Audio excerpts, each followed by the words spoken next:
Hello, and welcome to Sobercast, where we provide AA speaker meetings and workshops in podcast format. We're an ad-free podcast, and if you enjoy listening, please help us be self-supporting by visiting Sobercast.com, look for the donate link, and drop $1 or $2 into our virtual basket. We hope you enjoy the podcast. Have a great day.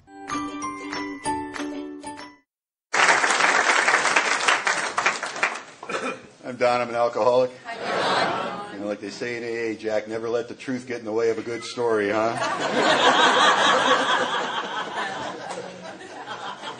And I do want to thank Jack and Perry for picking me up at the airport, and Rick for taking such good care of me in the months leading up to here, letting me... And you know, you don't know what you're walking into in Alcoholics Anonymous. When you're invited, you just say yes. And there seemed to be something very important about the beef that was going to be served. I heard a lot about the beef. Oh, did I tell you we're having beef? Yeah, you told me, Rick, we're having beef. I got it. 6 times, buddy.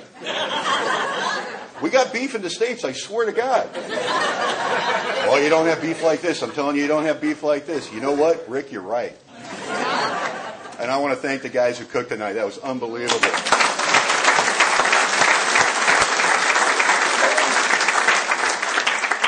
Of course, the real problem is I ate so much, I don't think I've ever given a talk with this much blood in my stomach rather than my head. And usually I have a little adrenaline going, I'm a little nervous. I'm just sleepy. But I'm absolutely delighted to be here with the Mystic Knights of Sobriety. And if you don't like that name, I don't know what to tell you, because that's the best name of a group I've ever heard of in Alcoholics Anonymous. And I've heard some good ones. That is a great name. And I love Alcoholics Anonymous, and now the Mystic Knights have fed me beef, so now I love the Mystic Knights. So, because I didn't get this big by accident. And my time is short, and my wind is long, and so I'm just going to tell you in a general way tonight what I was like and what happened to me and what I'm like today, hopefully.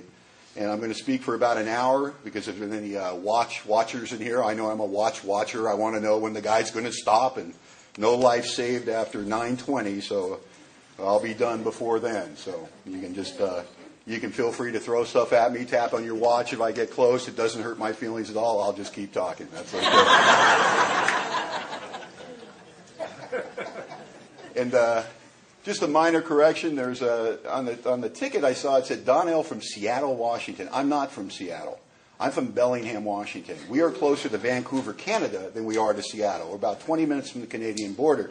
And in Bellingham, we like to say that if Canada ever makes their big move, we're our first line of defense against you. But of course, Bellingham's a college town, and it's just a bunch of dope smokers, so you won't have any problem getting through us. What's with all the aggression, dude?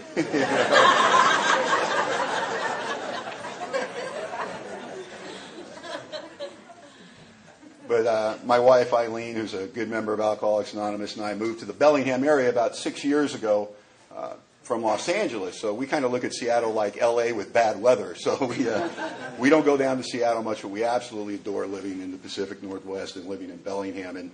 And that's the wonderful thing about Alcoholics Anonymous. We left a big AA community behind, huge experiences of love and support and recovery, and it was very scary to step out and to make that big move. And what we found was a meeting of Alcoholics Anonymous as our destination. And we're so fortunate, I think, in what I like to call modern AA, that we can go anywhere on the planet just about and find an AA meeting and find another alcoholic to have that experience of identification with. And that wasn't like this when this thing started. And we're very fortunate that we have that today. And I like... I certainly wasn't going to end up in front of the Mystic Knights either on a Wednesday night. That wasn't my plan when I started drinking. And I don't know if I was born alcoholic when I was new in Alcoholics Anonymous. I'll get this out of the way. My sobriety date is 9/16/91, so I'll be 19 years sober in September. I have a sponsor. He's Dave P. He has a sponsor. I have a home group. It's the SOS Men's Group, the second best name of a men's group in Alcoholics Anonymous. And we meet on Wednesday nights. They are meeting as we speak in the Fairhaven district of Bellingham at 7 o'clock at St. James Church. And I always say that, so if you're ever in Bellingham, we hope, guys, you'll come see us. We'll make you feel very welcome. And those are very important things in my life, a sobriety date, a sponsor, and a home group. And they have served me well. I've had those things in place pretty much from the beginning in Alcoholics Anonymous, and I'm very grateful for those things. And I don't know if I was born alcoholic. I know that this is all in hindsight, and having read the book and getting comfortable with the literature, I certainly had the alcoholic tendencies. Because the thing about my alcoholism, you see, I thought I had a drinking problem. I really did. And so did everyone around me. And the problem was, for a guy like me, is for years before I actually tried to quit drinking, people have been talking to me about my drinking, well-meaning people. And we've all had them in our life, the well-meaning people. And the well-meaning people are family members and husbands and wives and employers and district attorneys and arresting officers and doctors that are stitching us up. And we don't feel the needle, and they think that's unusual. And no, doctor, no, nothing for me. I prescribe for myself. Just you go ahead and stitch. You should really feel this. But I don't. Isn't it great?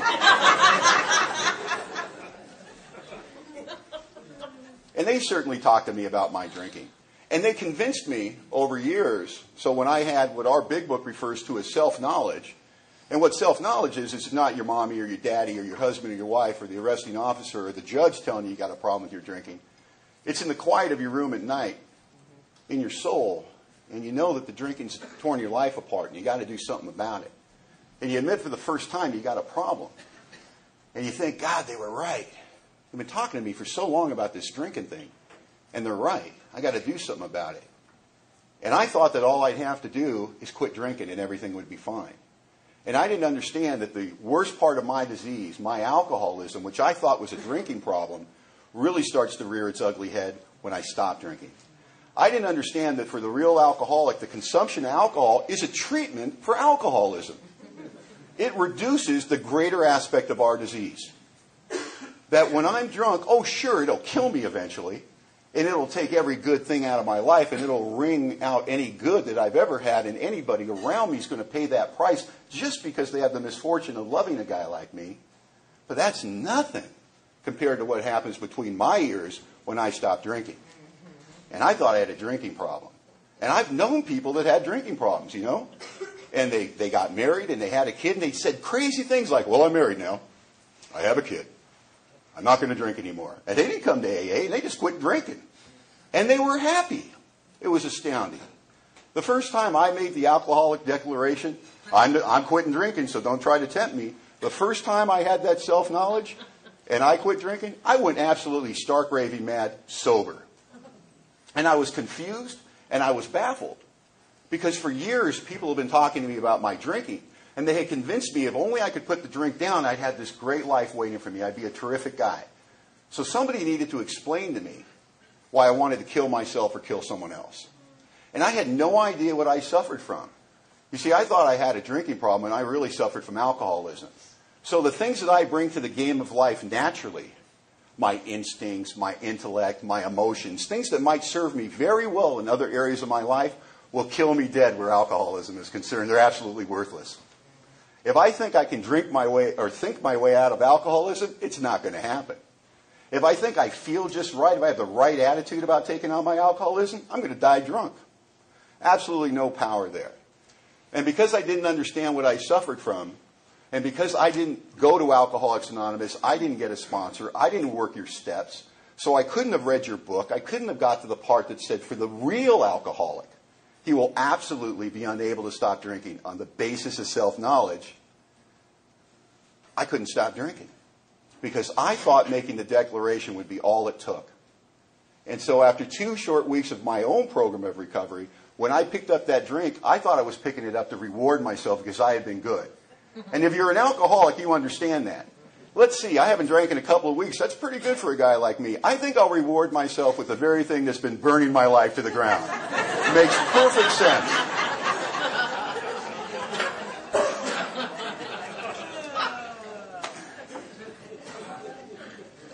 And when I drink after a short period of recovery, whether it's 2 weeks, 2 minutes, or 2 months, it doesn't matter for a guy like me. I am not drinking to crash the car, lose a job, break a heart, skin a knuckle, break another promise. That's not why I drink. And I used to think I was drinking to get the edge off, I was thinking that I was drinking to reward myself, and I was going to be careful this time, and I wasn't going to go hang out with those guys, and I wasn't going to go back to that bar where I got in that trouble. I had the rules and regulations imposed on my drinking. It was going to be different this time. But what I found out in Alcoholics Anonymous is the reason I picked up a drink again simply was I wasn't enjoying my recovery, my own recovery. And that can happen to us in Alcoholics Anonymous. We can be going to meetings every day. We can have a sponsor.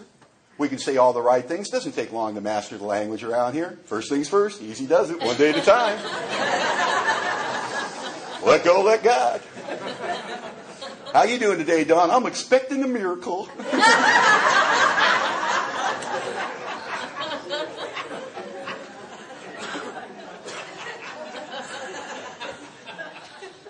And we can die right here in the rooms of Alcoholics Anonymous. Bill Wilson knew that. Bill Wilson talks about the guy who quits drinking and doesn't do anything else except stops physically ingesting alcohol. Doesn't work any steps, isn't a service to anybody else, doesn't get involved, doesn't have a spiritual awakening, just quits drinking.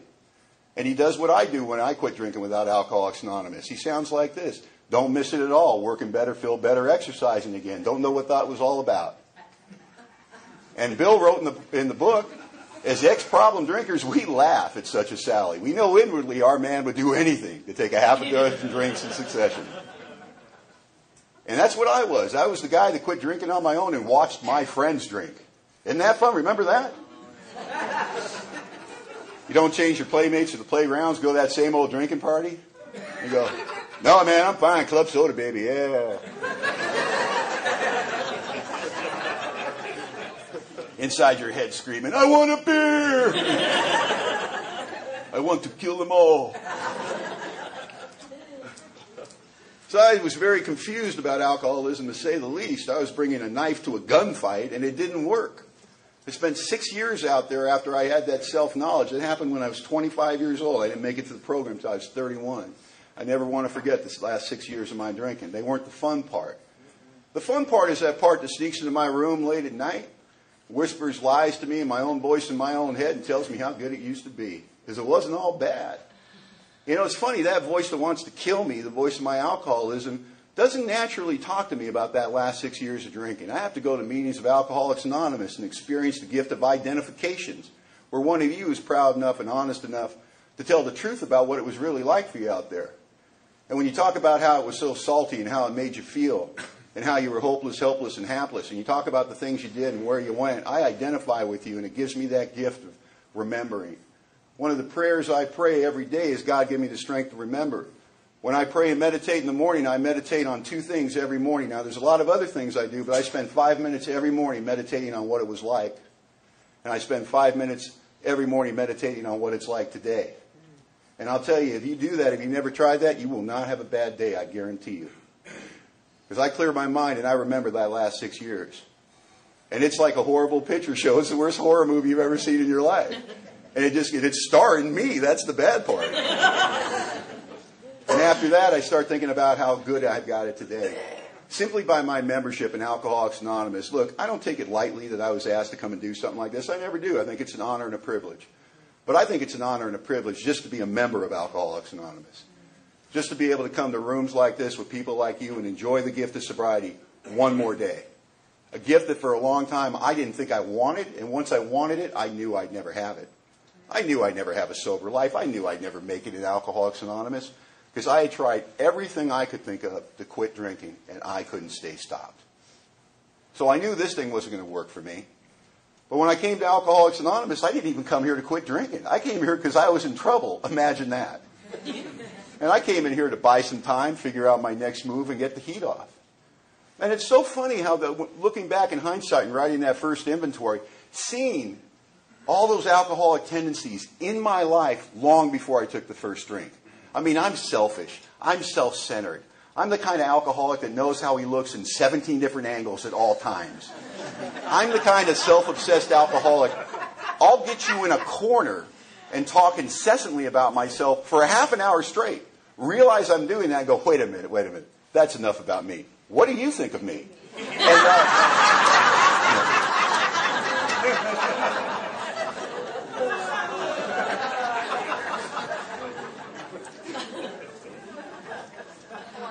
I didn't have to come to Alcoholics Anonymous to learn how to do an 11-step inventory because I was a goofy little pre-alcoholic kid laying in bed at night reviewing my day.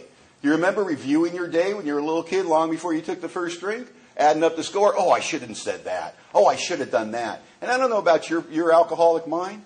Sober or not, when I add up the score, it never comes out right, does it? I'll tell you, I'm almost 19 years sober. I have the gift of sobriety in my life, the gift of sponsorship. I sponsor men. I have a big, hairy, full, beautiful AA life. Yet, if I want to screw up my day, all I got to do is go, well, I think I'll schedule about a half an hour. I'm going to go sit on the couch, cross my legs, and I'm going to think about every area of my life for a while. And when I'm done with that, it just doesn't come out right. I just do not have a head that produces comforting thoughts on its own. My thoughts today are for amusement only. I have absolutely... Now, I'm not saying my head is always terrible. I'm just saying it's inconsistent. I cannot count on my head to give me good, consistent feedback. I just don't count on it. Now, why do you think that is? Do you think it's maybe because in our book it's clearly stated that the problem resides mainly in our mind? What does that mean? If you're new, this is what it means. If the problem resides mainly in your mind, this is never going to fix this. You can't take a broken tool and go fix a broken tool. It doesn't work. I need things outside of my intellect and my thinking to fix me. I need the power of God. I need the perception of a sponsor. I need the steps of Alcoholics Anonymous. I need the fellowship that happens here. I need your perception of my life because in any given moment, my perception's off. I'll tell you, alcoholism is definitely doing the same thing, expecting different results. That is the insidious insanity of the first drink. But we don't just do that with drinking. Pain is no teacher for alcoholics. We seem to enjoy pain. I was like that from the gate. I remember being 5 years old, goofy little pre-alcoholic, sitting in the sewing room, and I looked to my right, and there was an electrical outlet.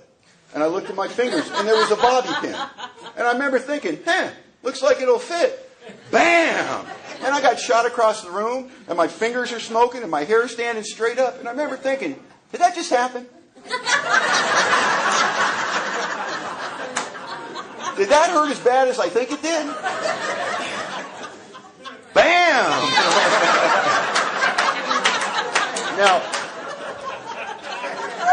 Now,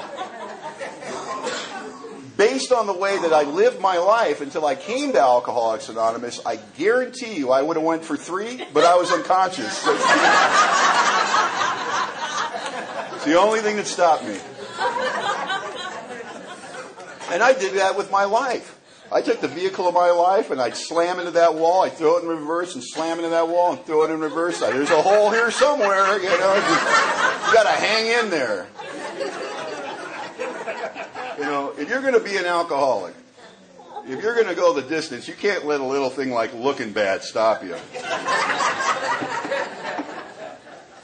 And I love the early part of my drinking because when I got drunk for the first time, I wasn't even drinking to get drunk. I was drinking to fit in.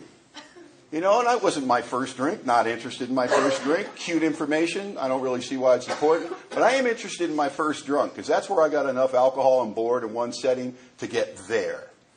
You see, alcohol, as much as anything, it transports me. It takes me to the land of I don't care. And I love that address. That's where I wanted to live my entire life. I love the effect produced by alcohol.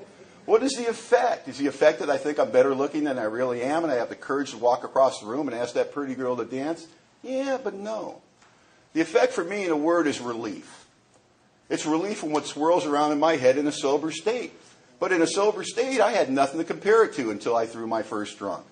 And I was drinking with the guys I played high school basketball with. We were having a good time. And what was on tap that night was Old English 800. And that is a fine malt beverage if there ever was one. And I remember it was somewhere around that second can of malt liquor. I had a feeling come over me from my toes to my head that filled me from the inside out. And in that moment, everything changed. Yet everything stayed the same. I looked at these guys that I liked, had a great affection for, I played ball with. And now I love these guys. And I turned into a goober and I started telling them about it. And, I love you guys. We're going to be together forever. And I was listening to that rock and roll coming out of that cheap stereo in that rickety car. We drove up to the Hollywood Reservoir, and I thought that was the most beautiful sound I'd ever heard. Got all emotional. And we're up in the Hollywood Hills in Southern California looking down at this concrete pond, which was the reservoir, and the sun was getting low, and the sunlight's kind of sparkling on it. I thought it was the most beautiful thing I'd ever seen in my life. And then I experienced something that I was to experience every time I drink. I start to think. And what I thought was, I should get down to that water. Now, the hillside we're on is a scrub brush with just chaparral and scrub oak on it. It's about a 45-degree angle. And I start walking down the hill to get down to that beautiful water. And then I'm walking kind of fast. And then I'm kind of jogging. And then my legs are like windmilling behind my ears. And then I fell. And it was like sky, earth, sky, earth, sky, earth, sky, earth. And I slam into this scrub oak, full speed, and I just hit this tree and just stopped. Bam! And I was an athlete. And when you're an athlete, you almost instantly are able to ascertain what's happened to you in anytime you make contact. And what I remember thinking was, I'm going to be really hurt. And I got up and checked myself out. And there was no pain. Now, this is my first drunk, and I'm already acquiring valuable information that's going to serve me for the rest of my drinking career. If I drink enough alcohol, there's no pain. And I love the idea of no pain. You guys in the gym and you're lifting that heavy iron, no pain, no gain. I got my own expression, no pain, no pain.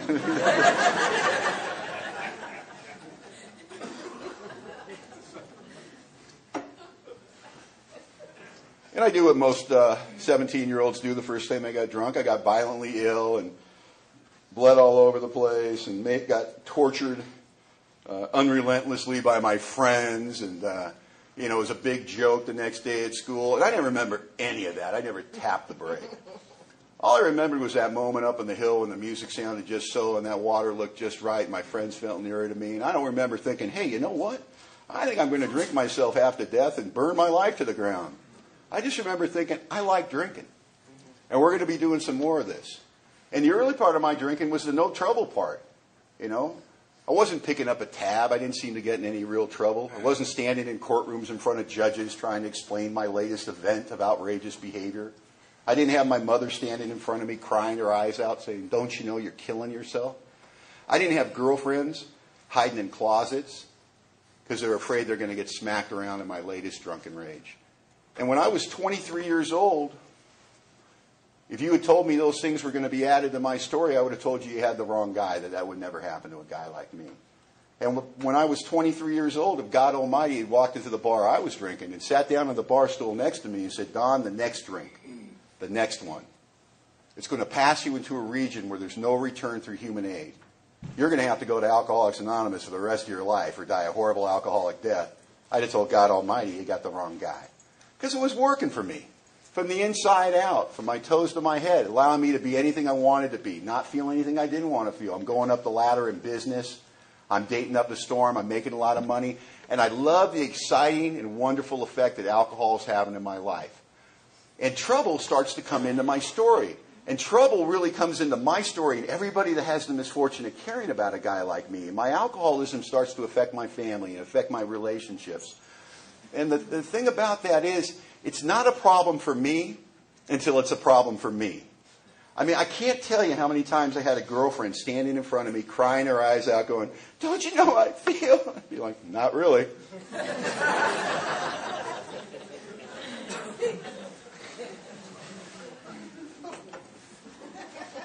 And I wish that the pain that other people experience, both emotional and physical, as a result of the actions a guy like me takes sometimes when I drink, is some stimuli to me to change. But it's not. In fact, this isn't just about my alcoholism. This isn't just about what happens when I drink. To date, as I stand in front of you, do you know I have yet to work on a problem I don't have? Isn't that something? How many times are we the last ones to know? How many times do we write an inventory in Alcoholics Anonymous, sitting across from a sponsor who knows us better than we know ourselves, and they're just waiting, please, maybe he'll see it this time. And you say, you know what? I think I'm a little selfish. You think?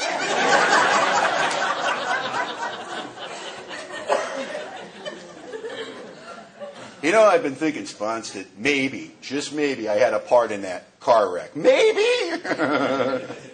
I love that stuff. And I drank and I drank and I drank. And it got worse. I remember after I had self-knowledge for the first time and I went on that 6-year odyssey of everything you read about in chapter 3, various vain attempts to control and enjoy my drinking, brief periods of recovery followed always by a still worse relapse, a feeling I was regaining control to find out I'd lost even more control, and my life just spiraled down. And I started, acquiring the things that you're going to have to acquire if you're going to go the distance with your alcoholism. And I got the 2 best friends I ever had when I was drinking. I got them in place in my life, and I kept them right up to the day I walked into Alcoholics Anonymous and long after I was here. And that's justification and rationalization. And if you're going to be an alcoholic and you're going to go the distance, you're going to have to be able to justify and rationalize your bad action. You're going to have to be able to go to jail and then have people just mortified about that. And you're going to be able to have to say with a straight face something like this: oh, well, everybody goes to jail once in a while. Everybody crashes a car once in a while. Everybody loses a job once in a while, breaks somebody's heart once in a while, gets sick once in a while, wrecks a marriage once in a while. You got to be able to say these things, and you have to be able to believe them. You see, my alcoholism demands that I believe the lies I have to tell myself in order to defend my right to take another drink. Because if I ever have to take a long, hard look at my own behavior and what's really going on behind the mask, I might have to do something about my drinking, and I can't have that. I can't have that. It's too valuable to me. You don't understand the terror that comes into my life almost immediately now when I don't take a drink of alcohol. I used to be able to put together a couple of weeks, a couple of months, but towards the end of my drinking, it happens so quick. I'll get out of jail and I'll think I'm going to quit drinking, and I know it and I mean it. I mean it with every fiber in my being. And I used to be able to ride that for a month, maybe 2 months, not take a drink. And now it's 2 days later and I'm going out of my mind and I've got to drink. The periods between my drunks are getting closer and closer. I can't seem to put any real time together anymore, and I'm scared. And I've made so many sweet promises about my drinking for so long to so many people I don't even talk about it anymore. I'm afraid to whisper that I'm thinking about doing something about my drinking because they might watch me and I'll let them down one more time. I'm discovering that I drink even more when I try to control and enjoy it. I drink even more when I try to quit. I do better and seem to get in less trouble when I'm not trying to quit. A lot of the biggest, most dramatic things came into my life, came into my story when I was in the process of trying not to drink. There's something about an alcoholic trying not to drink on their own willpower that when we finally do pick up that drink, it's like being shot out of a cannon, isn't it? I can't explain that kind of relief to normal people. They don't understand what it's like because you can't explain to somebody, you don't understand, I didn't drink for 72 hours.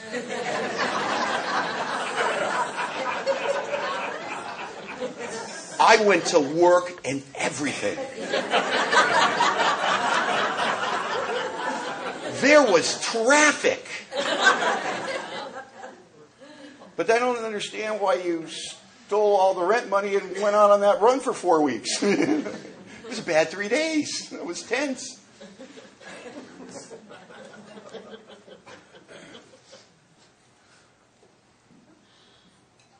I lose the best job I ever had in my life in January of 1991. I call up my sister in Simi Valley, California, and I play the victim card because I'm not just an alcoholic. I'm an alcoholic/victim.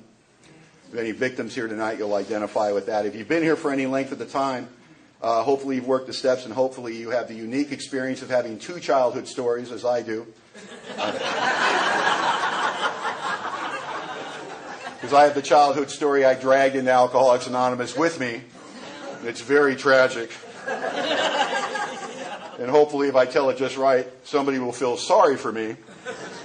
That was always my intention when I told that story. And it's a story about my mom's alcoholism and my dad who deserted the family and never looked back when I was 2 years old, and the gang-infested neighborhood I grew up in, and my mom picking up guys in the bar and being 7 years old and having to walk across my mom and some drunken guy I don't know naked in our living room to get some Cheerios to go to work. It just sounds bad, doesn't it? Oh, poor kid, you know. You can just see me in my footies, can't you? You know, just, my little blankie, it's just, And then, of course, you know, you come to Alcoholics Anonymous, you get a sponsor, and they take you kicking and screaming through the steps. And what happened for me is what the book talks about. I got down in black and white what really happened. And it's astounding the things I conveniently forgot on my way to Alcoholics Anonymous, you know. You know, I had a mom that raised 3 kids on her own, never took a dime of help, support, welfare, nothing. Took 2 buses to work, 2 buses back to put food on that table. She had a tough life. I never thanked her for it when I was drinking. That woman sacrificed everything so we would have food and clothes on our back. And she suffered from alcoholism. She was a woman alcoholic with no answer. And I never said thank you until I got sober. You know, a woman that did that much for us, yet by the time I came to AA, I was filled with spite and rage and venom for that woman. And that's called a lack of perception. There's something wrong with my perception of reality. It makes me see things that aren't there, and I don't see the things that are there. And I'll tell you, the biggest mistake a loving God ever made with a guy like me is he made my eyes looking outward instead of inward.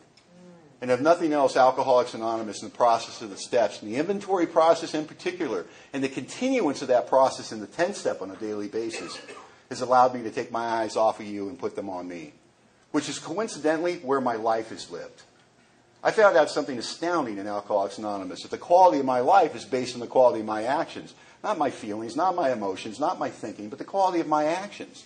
And I had to almost die and come to a simple, loving program called Alcoholics Anonymous to learn these things that they've been trying to teach me my whole life. But I couldn't hear them because they didn't have what I had. I had to hear it from a broken-down carpenter who I met, who was my first sponsor in Alcoholics Anonymous, and we shared the gift of identification. And like the book said, he was able to win my entire confidence in a couple of hours. So now I'm lying up at my sister's house.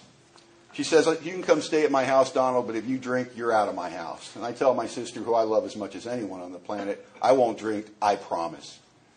And I drank every day in that house for 8 months until I got sober. And if you don't know how you do that when they're watching you, well, maybe you're not a sneaky rat like I am.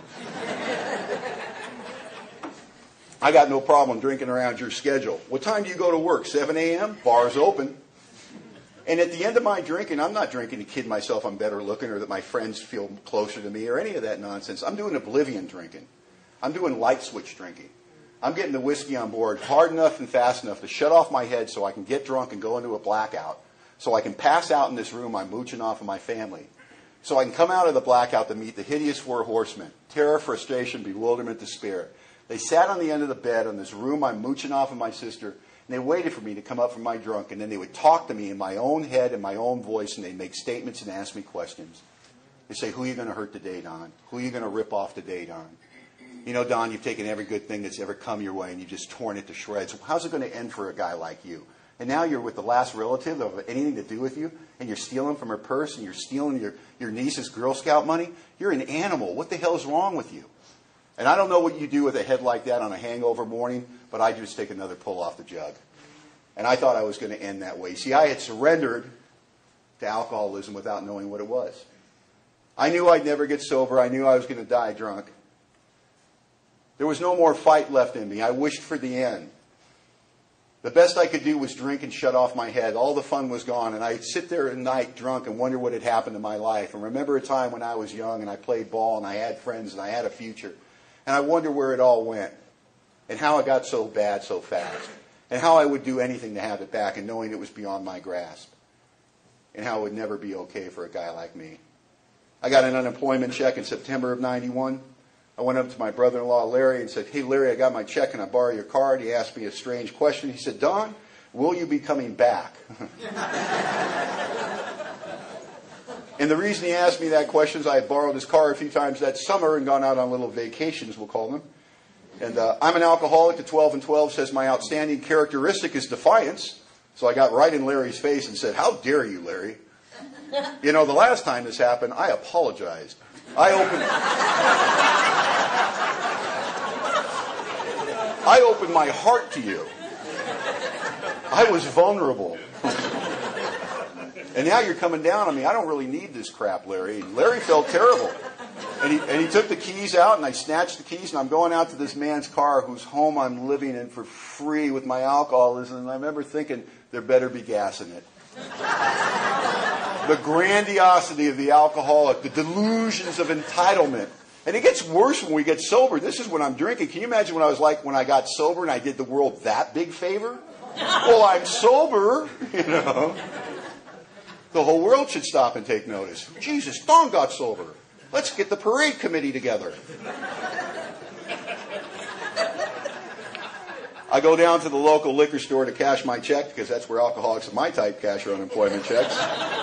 And I have what the book refers to as the thought that precedes the first drink, which in my head sounds like this: what's in a half pint? And I buy the half pint gets lonely, and I drink another half pint, and I think, I can go visit those friends in the valley, be back in 45 minutes, and I'm gone. 3 days later, I'm driving up the hill to face that family I've done over one more time. I've taken their hope, their faith, and their trust, and I've torn it to shreds. And you need to understand this, that driving up the hill to see that family, I love them no less than I love them at this very moment. And I love my family tremendously.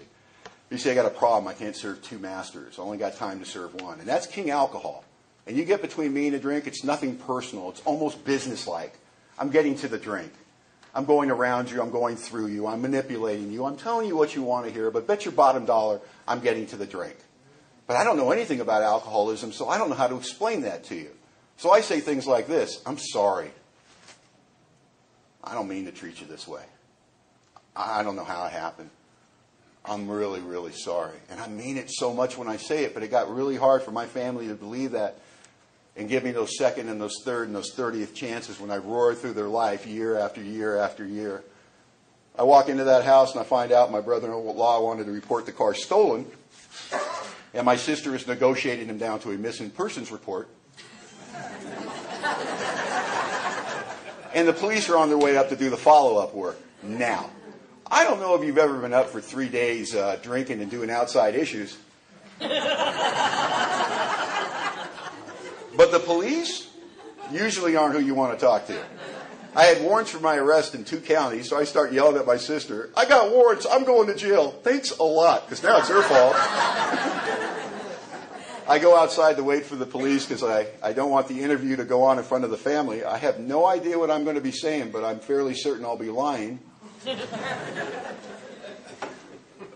And the black and white unit rolls up, and on the side of the black and white unit it says, Canine Unit. And I think, great, they brought the dog. Like I'm in any shape to make a run for it. And the cop gets out and he started asking me those hard, tough questions like, where were you? And most of what I remember is illegal, so I'm lying. I'm making up a story. And he starts looking at my eyes really hard, and I break his gaze, so he breaks with me. And so now we're kind of dancing and shuffling in the front of the house. And I don't feel well. I'm getting nervous. And I see the dog in the back seat, and I just want to divert his attention. And I point at the dog, and I go, hey, is that your partner? And he says, yes, it is. And he walks over, and he opens the door, and this dog gets out, German Shepherd. Beautiful dog, not a hair out of place, like a Rin Tin Tin reincarnate. And with no prompting on my part, he started to relay facts to me about the dog's life. The dog is 3 years past retirement age. They can't retire him. He's too good. The dog has participated in more arrests than any dog in the history of Ventura County. The dog has participated in more arrests and rescues than any dog in the history of Ventura or Los Angeles County. This dog was so phenomenal that the officers took a collection out of pocket where they sent him over to Europe for international competition where he kicked butt on German Shepherds.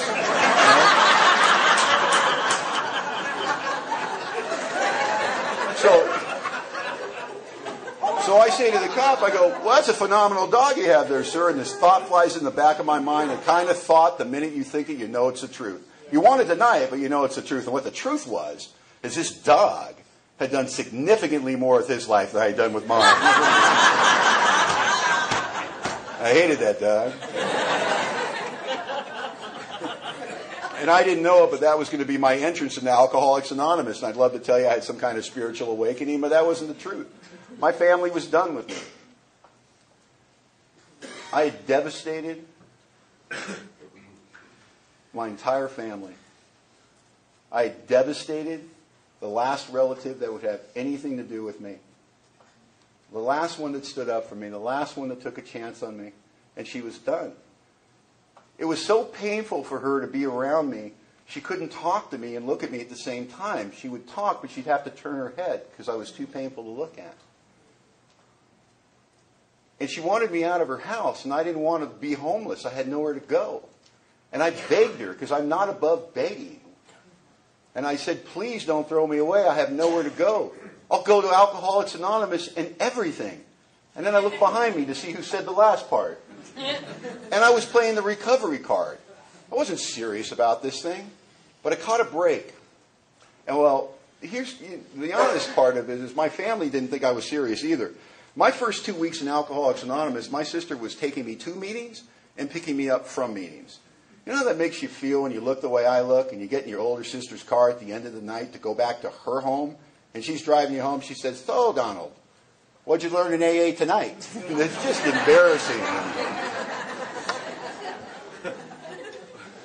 I walked into the Simi Valley Alano Club on Los Angeles Avenue in Ventura County, California. And they had some old-timers holed up in there with a couple of copies of the Big Book, and they didn't get a lot of new guys. And they descended on me like apes from the trees. They were going to save me that night. I don't remember my first evening in Alcoholics Anonymous. I remember very little of my second night in Alcoholics Anonymous, but I do remember at my second night of Alcoholics Anonymous, a big guy named Lou I walked up to me with a little bald-headed guy with wire-rimmed glasses and said, "Hey, Don, this is Mark. Mark's going to be your sponsor." See, my first home group in Alcoholics Anonymous used to believe that picking a sponsor was far too important a decision to be left in the hands of a newcomer. And they used to see, that stuff you hear float around AA, "Oh, you need to get a sponsor. Find somebody that has what you want." Let me explain to you what I want when I'm new in Alcoholics Anonymous. I'm looking for a pharmaceutical rep with a spare Cadillac. I'm looking for the baddest, hippest, slickest, coolest, cruising the chicks, cruising the newcomer chicks, making fun of the old-timers, never read the book, sitting in the back, laughing at people who actually take this thing seriously. I'm going to pick the guy that's going to die from alcoholism to be my sponsor. That's how sick I am when I get here. Instead, they assigned me a sponsor, which I don't know anything about AA. I didn't know that you could pick. If I'd known I could pick, I'd have picked somebody else. Because this guy was lame. He was quiet, and he talked funny, and he loved AA, and he had a book, and it was highlighted.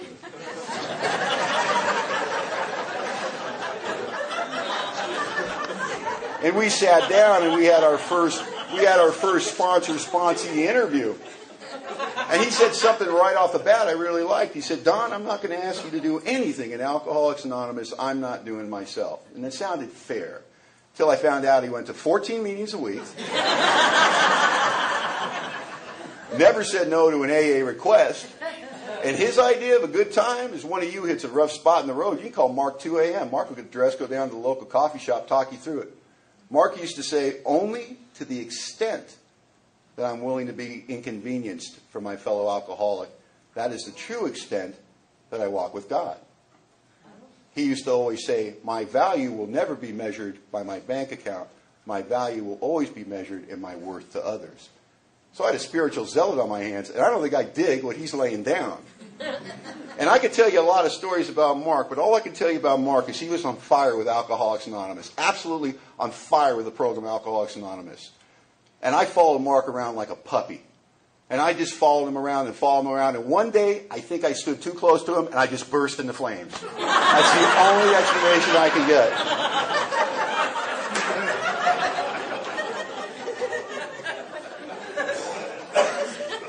Because one day I'm in AA making fun of AA, making fun of the slogans, making fun of how lame it is. And, the slogans. My favorite was like my fourth meeting. This old guy comes up to me and he goes, "Hey, Don, if you don't drink, you won't get drunk." And I remember thinking, "Ooh, you must be the president."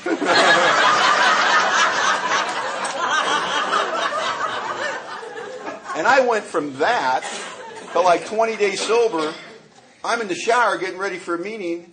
And I'm reciting chapter 5, that part they read in the meeting. I'm singing it out loud as I wash my hair. "Rarely we see a person fail, we thoroughly followed our path." And I catch myself doing it. And I go, "Am I liking this stuff?" Because I don't want this to be the answer. Because I had a book sponsor, and you got a book sponsor, they'll point out, they won't pull any punches. They won't say things like, "Oh, don't worry about that, you can worry about the steps later." They'll know the book. They'll know the time is of the essence. They'll get you into the steps, bam, immediately.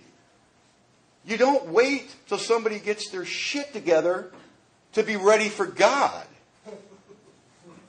You're ready for God and only then can you get your shit together?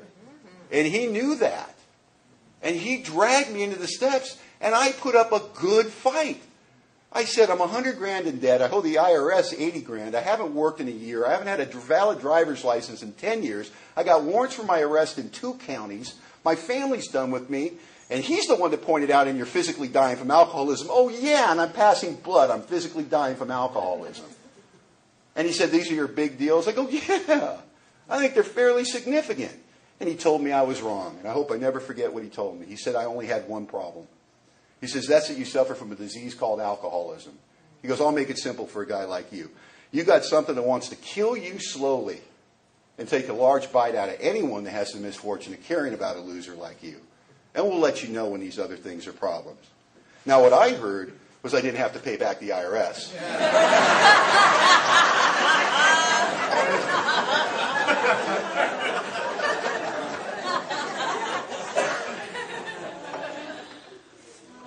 And why I think it's so important that we have new people that come into the program, and if you read the history of AA and you read the way they did the steps immediately. The steps immediately, they did them perfectly. It doesn't say do the steps perfectly. It says do them immediately. They did them immediately. Why would you need to do them immediately? I'm detoxing. I can't even do basic math yet. It was 3 months before I could give somebody a 5 and know what change was coming back. It was like a game show till then. I wonder what's going to happen.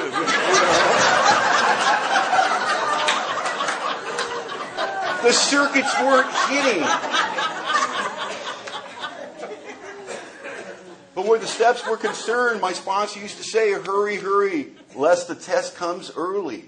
Because there's going to come a time where you're not going to have any effective mental defense against the first drink. There'll come a time in every alcoholic's life where the trouble you've been in and the heartache you've seen and how great AA is and all that stuff, you're not going to be able to think your way to that first drink. At such times, your defense is going to have to come from a power greater than yourself, and you better have a spiritual awakening. You better have a relationship with that God, or you will drink again. It's the physics of recovery. He gave me the formula. He didn't pull any punches. He didn't look at a 31-year-old man who was a complete failure at the game of life and go, God, I can't make him do this stuff. Can't make him write an inventory. Look at the shape he's in. Doesn't even have a car. He has warrants for his arrest. He's full of fear. He's shaky. He's trembling. He does not smell well. You know? He didn't care because he had absolutely zero faith in me and unwavering faith in God. He believed that the power of God went deep. And he looked at me and he saw a child of God suffering from alcoholism, and he knew the way out. And he spoon-fed me Alcoholics Anonymous and didn't buy any of my excuses. I hated my first sponsor. If you love your sponsor, you're not doing the work, or you've got the wrong sponsor. I'm just telling you. Because what this guy did to me was not pleasant. He would do crazy things, like I finally went back to work, and I couldn't even get a job in the industry I used to work in because he said no. I worked in aerospace fasteners for years. I had contacts left. I could have got a great job. He said, no, you'll make the big money, then your ego won't be smashed, and then you'll drink and you die, and it won't matter. No, Don, for you, we need something humbling.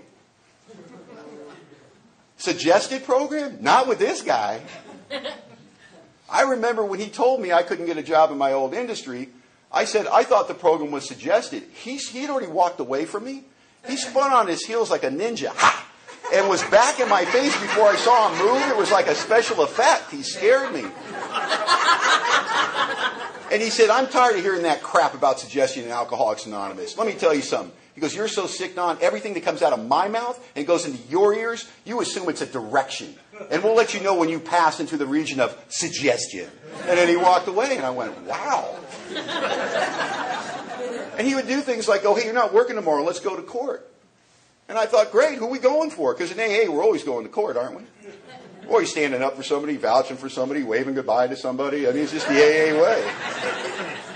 And I remember him telling me, no, we're going for you. And I said what every newcomer says. Why? They don't even know where I'm at.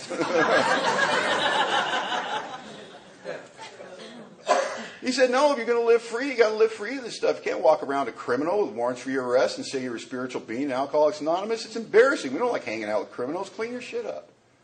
And I said, wait a minute, isn't it in the 9th step? He goes, yeah, you're right. You're absolutely right, because now I was an expert on the steps. And he said, but for you, we're going to make an exception. And I remember he picked me up the next day, and I get in his truck to go down to the court, and I haven't slept all night because I know I'm going to jail. And I'm wondering what I did to piss him off. And he's in the best mood I've ever seen him in. He's whistling and smiling over at me. And at one point he says, you know, Don, when I came to Alcoholics Anonymous, I was in a lot of trouble. Now you're in trouble. I got to tell you, this is better.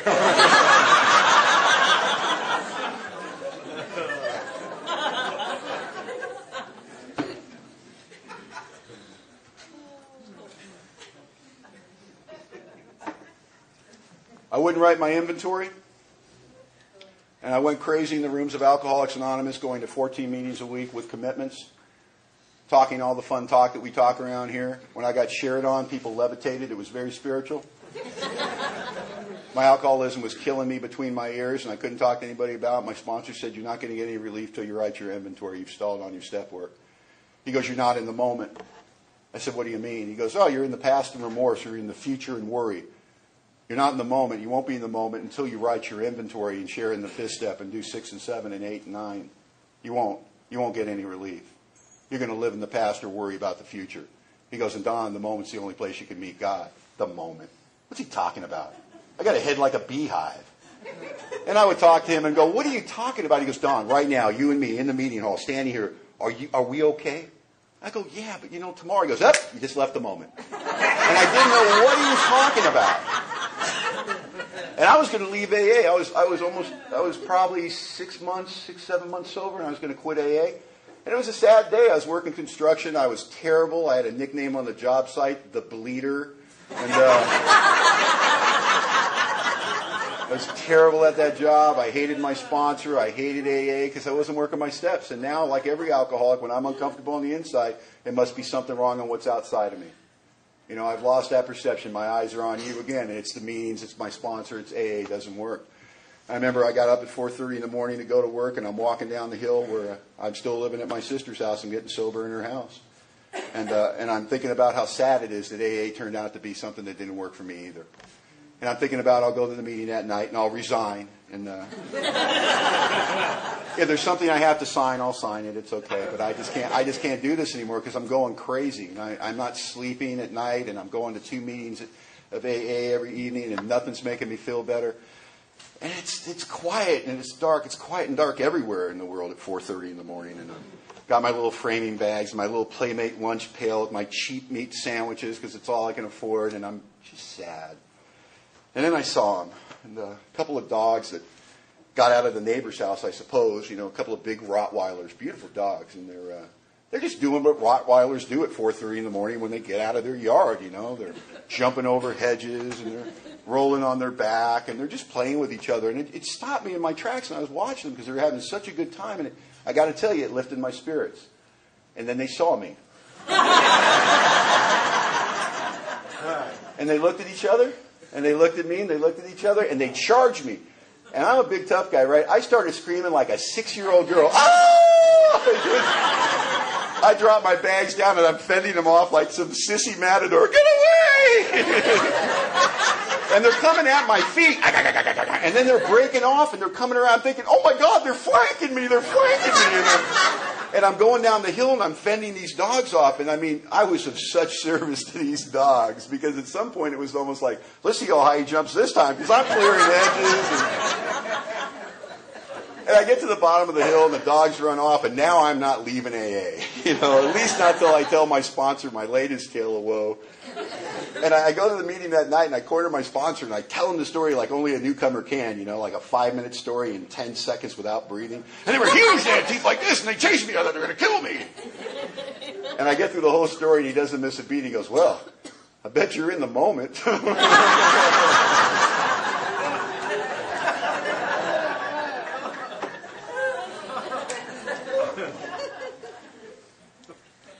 So I wrote my inventory, finished my inventory, went through my step work, had a spiritual awakening, and lived happily ever after. And that's not what our book says.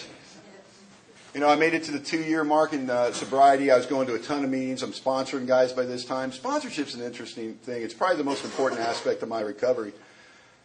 You know, the first guy I started sponsoring, I was 6 months sober and I hadn't been through all the steps yet. We have a pamphlet here in Alcoholics Anonymous that says questions and answers on sponsorship, and there's only a couple of requirements in there, suggested requirements for sponsoring.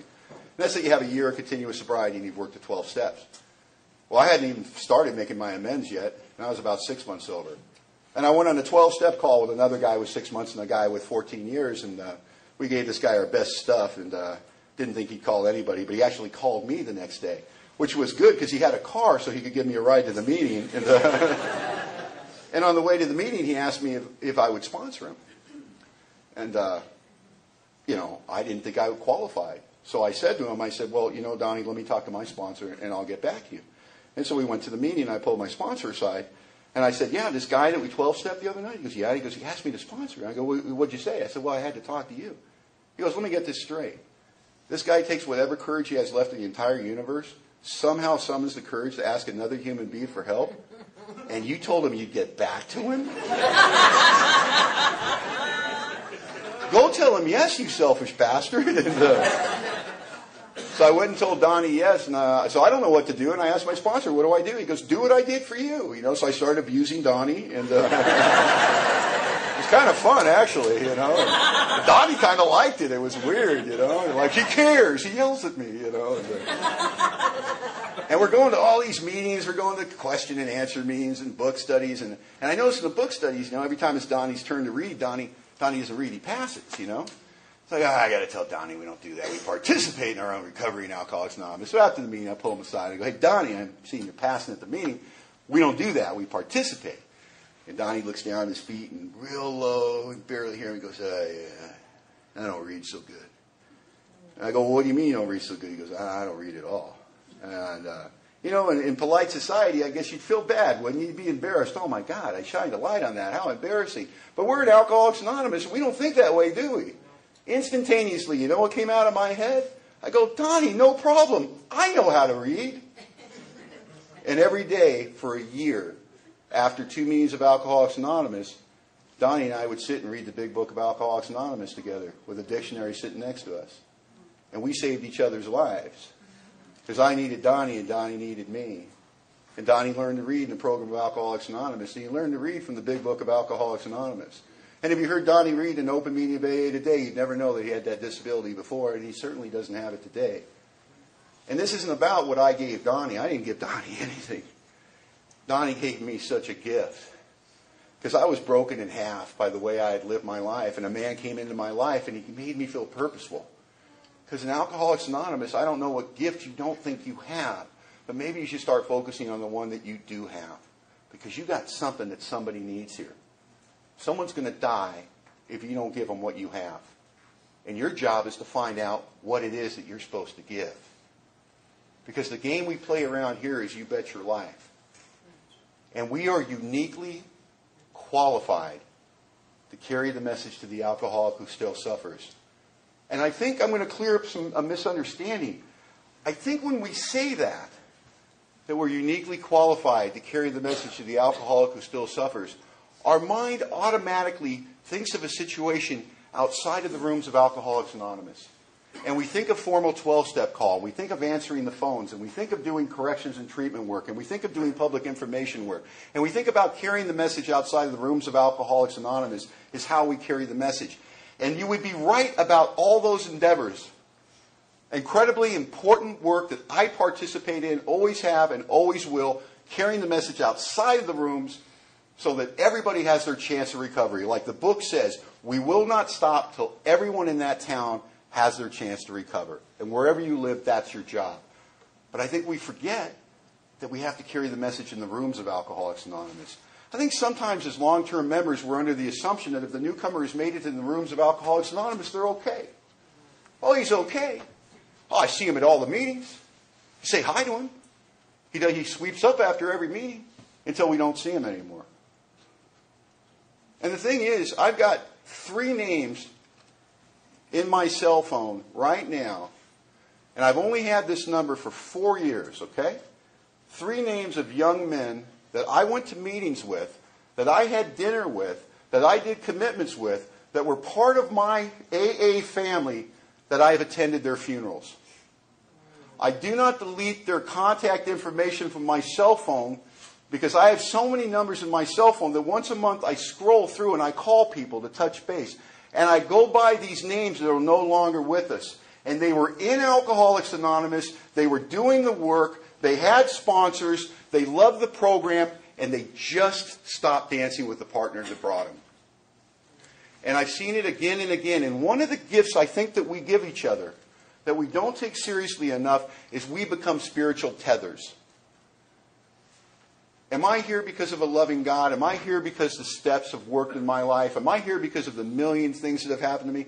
Absolutely. But if I had to pick one reason that I've been able to stay in Alcoholics Anonymous, I'd have to say it's the people that have taken the time to love me. Last thing in the world I thought I'd ever need, and the thing that it turned out would be the thing that saved my life, was the love of one alcoholic for another. And we think we have nothing to give. And we have an idea in our head who the still suffering alcoholic is. And it's the new man or woman who can't find their rear end with both hands. And I'm telling you, it's the old timer with 35 years who just lost their wife or is going through a health problem. It's the guy who's 15 years sober and just lost his business that he thought somehow was God-driven and now maybe God doesn't exist. It's the guy that you love that's getting, everything's going his way. Got 2 new cars in the driveway and he's feeling good, but he's going crazy because he's getting everything that his head told him that if he had, he'd be happy. And he's not getting the meetings. And people say something to you in a meeting of Alcoholics Anonymous, they go, "Where's Billy been? Where's Bill?" "Oh, you know, Billy, money, property, and prestige." Why the hell don't we call Billy? I'm so tired of going to funerals, you know. I don't want to go to a funeral and stand there and think, what didn't I do that maybe could have prevented this? I'm going to share a line with you that's from AA Comes of Age, and I think that we need to keep it in mind around here. And it says the first men and women of Alcoholics Anonymous, first 100 men and women of Alcoholics Anonymous, took each other's inventory often and firmly. You see, I will risk your friendship and I will risk your approval to save your life. My first sponsor used to say, "Hate me now and love me later." And I hated my first sponsor when he took me through this process. And now I stand in front of you tonight, 19 years sober, and say, that man saved my life because he loved me enough that he was willing to risk my wrath to tell me the truth. He saved my life. And men and women in Alcoholics Anonymous continue to save my life today when you're willing to share from the heart, the language of the heart, what's really going on with you and how you really feel. You see, I don't want this stuff to ever become some ethereal book study where we break down what Bill really meant and why he changed the word from shortcoming to character defect. I don't care. You see, what I know is Alcoholics Anonymous broken down simply is love and service. And that's all it's ever been. One alcoholic talking to another alcoholic to reduce his feelings of difference so he can start to take actions he does not yet believe in. And I'll tell you what, if you've ever dug a ditch, there's 2 experiences. You dig it alone, it's one of the worst things in the world to ever do. You dig it with a friend, it almost digs itself. And one of the things that I try to remember is the biggest gift that my sponsor ever gave me, and my sponsors continue to give me today, is not their knowledge of the big book, or their knowledge of the service structure, or their sober experience in their marriages. These things are all valuable to me, and I partake in their knowledge. But what they're willing to give me more than anything is their time. I would rather see a sunset than hear a sermon anytime. I have grown and changed in Alcoholics Anonymous because the men of Alcoholics Anonymous ahead of me have kept the lights on, the coffee brewed, and have walked this path with me, shoulder to shoulder. I never want to be a used to. And you know who they are. Well, I used to do this, and I used to do that, and I used to do that. I let the younger people do that now, and I don't do that. And what do you think the younger people want? Our newer members. And it's not age, it's our newer members. They want to feel this thing is important. And when we do it alongside them, you know what they say? This is important. What an absolute blessing to be part of an event tonight where I saw what was happening in the kitchen. Because I've been a voyeur in AA for a long time, and I don't miss anything. And I'm telling you, what happened here tonight made me proud to be an AA member. I watched the love among the men that were serving. The people that had the most fun tonight weren't the ones that ate the fantastic meal. And they weren't the ones that had the beautiful dessert. They were the guys in the kitchen, and the guys making the coffee, and the guys taking the trash out. They found the magic in Alcoholics Anonymous. They know that when they're given it, they crossed that chasm. The chasm my sponsor talked me about. He said there's 2, he drew a line on a piece of paper, and he wrote the word taker on the bottom, and he wrote the word giver on top. And he pointed at the taker and he goes, "That's where you are." And he said, and then he pointed at the word that said giver, and he goes, "That's where the rest of the AA members are. You need to come join us, or you're going to die." And I'll tell you, it looked like a skinny little line, but it was a huge journey.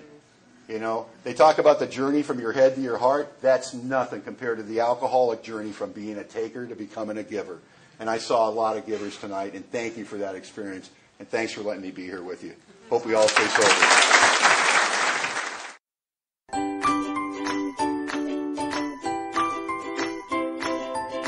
Thanks for listening. I hope you enjoyed the podcast. Sobercast is ad-free, and we'd like your help in order to keep it that way. So if you'd like to help us be self-supporting by pledging $1 or $2 a month, visit Sobercast.com and look for the donate links. Thank you very much.